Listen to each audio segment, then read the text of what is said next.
Welcome back to Outside In, simple garden wins for every home. I'm Sarah Jenkins. Hey Marcus, are you ready to turn some front yards into little masterpieces today? Always, Sarah. Hey everyone, I'm Marcus Thorne. Super excited. We've got practical steps and creative ideas for homeowners who want beauty without burnout. Perfect. Today, we'll walk through 5 bite-sized segments: curb appeal essentials, vertical gardening, balancing hardscape and softscape, low-maintenance plant choices, and finishing touches with lighting. Think of this as a weekend to season roadmap. Sound good? Sounds great. Let's start at the curb, that front-of-house first impression. It matters more than you think. Even small changes signal care, and that can help with resale and neighborhood feel. Right. So, curb appeal essentials. The big idea is to make the entry readable: clear sightlines to the door, a focal point, and symmetrical plantings where the architecture is symmetrical. If you have a centered door, flank it with matching planters or shrubs. Symmetry reads as polished. Exactly. And when I say matching planters, I don't mean identical overkill. You can echo height and color instead of exact copies. Use 2 containers with the same silhouette and plant one taller focal plant and one cascading accent. It looks intentional and not, museum-like. Love that. For plant choices at the entryway, evergreen for year-round form, boxwood, dwarf hollies, combined with seasonal color in containers. Perennials that return each year are your friend. Think daylilies, salvia, or... And coneflowers. Coneflowers are great. Pollinator-friendly, drought-tolerant once established, and they add long-season color. If you're in a cooler zone, hostas near a shady entrance are a safe bet.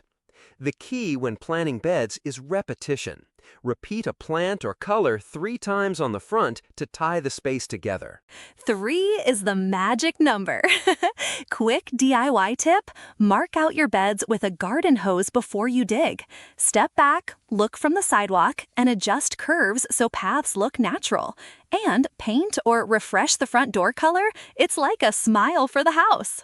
Totally. One practical note about spacing: don't cram plants. Give them room to grow. Read the mature spread on labels. Overcrowded beds look messy fast. And add a mulch layer to retain moisture and give a finished look. Okay, moving on. Vertical gardening and living walls. Marcus, you do a lot of work maximizing small spaces. What are the simplest vertical moves someone can make this weekend? Start with trellises and hanging planters. If you have a blank wall or fence, attach a lattice and train clematis, honeysuckle, or a climbing rose. For herbs and small greens, wall-mounted pocket planters are brilliant. You can build one from a wooden pallet or buy modular pockets. It's fast and it frees up ground space. I love that. Herbs on the wall by the kitchen door? That's functional and beautiful. What about weight and watering? People worry about making a mess. Good question. Think about irrigation and drainage first. Use lightweight potting mix for vertical planters and line frames with fabric pockets. Consider a drip line or a water reservoir system for taller walls. And pick plants that don't become soggy. Succulents, sedums, and many herbs cope well. For living walls exposed to sun, succulents are low-maintenance winners. Short project: wall herb garden. Step 1, choose location with at least 4 to 6 hours of sun. Step 2, mount a sturdy frame. Step 3, use pocket planters filled with well-draining mix. Step 4, plant thyme, oregano, basil, and chives in groupings. Group by water needs, Sarah. Basil and chives like a bit more moisture than rosemary. Put plants with similar needs together to avoid overcomplicating care. Good tip. Next up, integrating hardscape and softscape. Marcus, tell our listeners what that balance looks like in practice. Think of hardscape, paths, patios, gravel beds, as the skeleton, and plants as the soft tissues that create expression. A clean stone path framed by low plantings gives a sense of order. The principle I use is layering. Ground cover at the front, medium shrubs behind, taller accents at the rear. Keep materials simple and repeat them to avoid a cluttered look.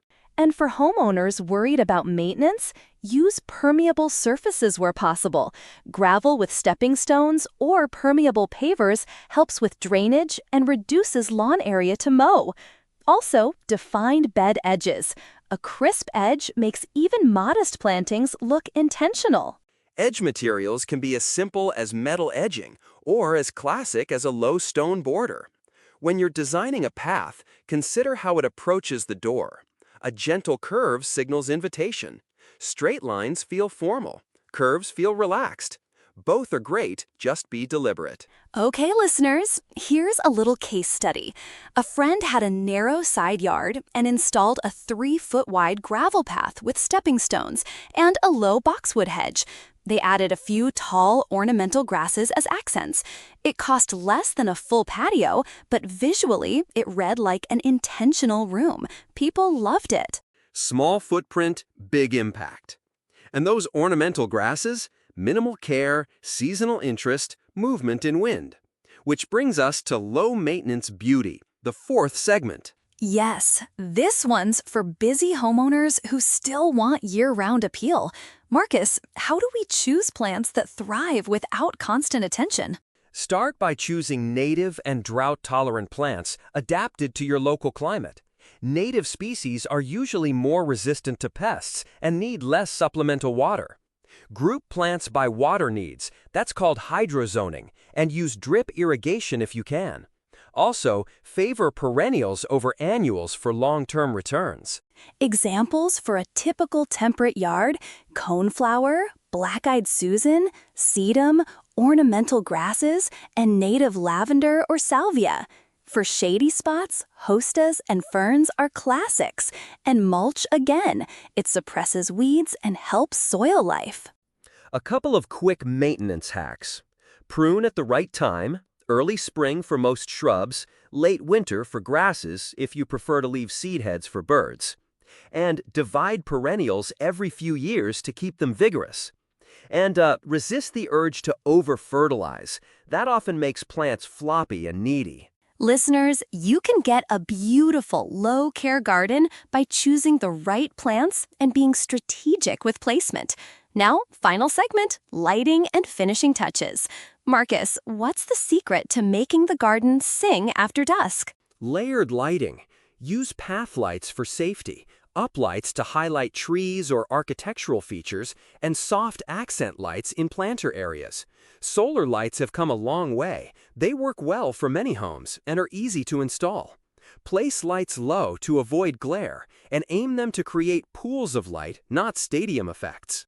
And don't forget finishing touches, like bed edging, a few well-placed ornaments, or a bench. Those elements give a sense of purpose. Even swapping out container plants seasonally, mums in fall, bulbs in spring, keeps things fresh. One more thought on finishing. Color temperature.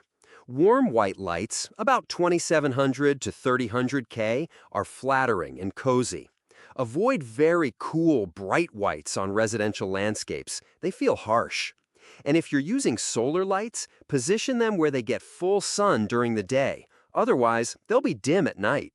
All right, Marcus. Before we wrap, let's give our listeners a simple 3-step weekend plan they can actually do.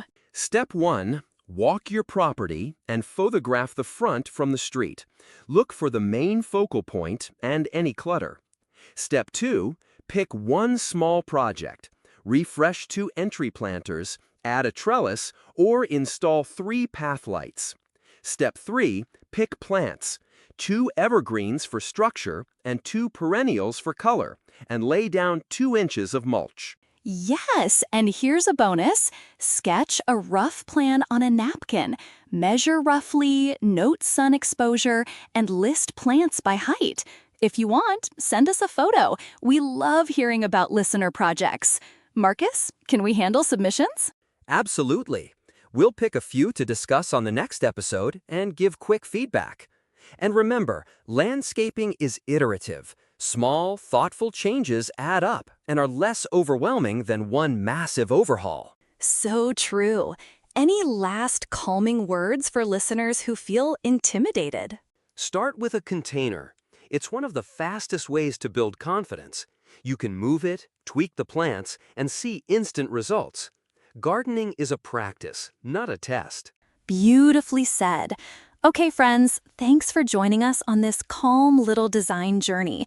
Go pick one small thing to change this weekend and enjoy the process. We'll be back with more tips and listener stories. Thanks for listening. Take photos, take notes, and take your time.